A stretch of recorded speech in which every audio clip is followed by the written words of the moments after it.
एक एटम जो है वो प्रोटॉन, न्यूट्रॉन एंड इलेक्ट्रॉन से मिलकर बना होता है एंड प्रोटॉन एंड न्यूट्रॉन जो है वो क्वार्क से मिलकर बने होते हैं। तो जो ये क्वार्क्स है ये लास्ट पार्टिकल है जिनसे सब कुछ बना है। और अगर आप standard model of elementary particles देखते हो तो यहाँ पे आपको क्वार्क्स मिलते हैं जिनसे प्रोटॉन एंड न्यूट्रॉन बने हैं। यहाँ आप लेप्टॉन फैमिली देखते हैं जहाँ पे इलेक्ट्रॉन जैसे दो पार्टिकल और हैं जिन्हें म्यून एंड टाउ कहा जाता है। इनके अलावा 3 न्यूट्रिनो पार्टिकल पाए जाते हैं जो न्यूट्रल होते हैं। इनके अलावा फोर्स है जो इनके बीच में काम करता है, लाइक ग्लून जो स्ट्रॉन्ग न्यूक्लियर फोर्स के पीछे का रीजन है, फोटोन जो इलेक्ट्रोमैग्नेटिक फोर्स के पीछे का रीजन है। यहाँ आप डब्ल्यू बोसोन देखते हैं जो वीक न्यूक्लियर फोर्स के पीछे का रीजन है। अब यहाँ पे आता है जेड बोसोन जो कि एक फोर्स है। तो इसका काम क्या है? जेड बोसोन जो है ये न्यूट्रल होता है और ये वहां काम आता है जहां पे कोई चार्ज एक्सचेंज का काम ना हो। तो मोस्टली ये वीक न्यूक्लियर फोर्स में काम करता है। तो ये कैसे काम करता है हम उसको समझते हैं। इसको समझने से पहले आपको समझना होगा कि न्यूट्रिनो क्या होते हैं। न्यूट्रिनो पार्टिकल जो है इनका जो मास है वो काफी कम होता है और ऑल्सो ये न्यूट्रल होते हैं और ये किसी भी मैटर के साथ रेयरली ही इंटरेक्ट करते हैं। लाइक अभी हमारी बॉडी से अराउंड ट्रिलियंस ऑफ न्यूट्रिनो पास हो रहे हैं और हमें कुछ फील नहीं हो रहा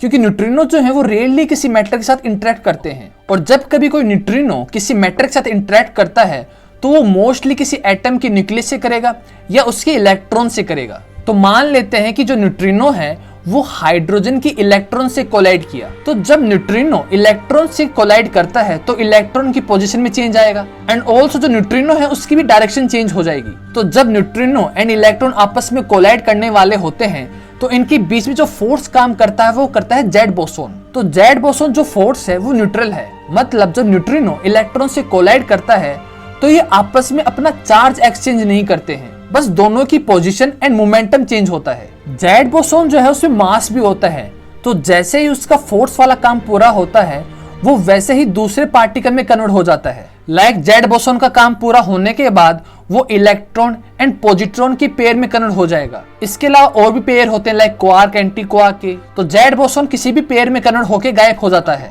तो जब न्यूट्रिनो एंड इलेक्ट्रॉन कोलाइड करते हैं तो केवल यहीं पे जेड बोसोन काम नहीं करता है। तो एलिमेंट्री पार्टिकल जब आप देखते हो तो यहाँ पे क्वार्क्स मिलते हैं, इलेक्ट्रॉन, म्यून, टाउ एंड न्यूट्रिनो मिलते हैं। तो जब कभी आपस में कोलाइड करते हैं और इनका चार्ज एक्सचेंज नहीं होता है, मतलब इनकी प्रॉपर्टी चेंज नहीं होती है, तो वहां पे जेड बोसोन काम करता है। अगर आपको ये समझ नहीं आया तो आपको पहले quarks, lepton family and other force के बारे में समझना होगा।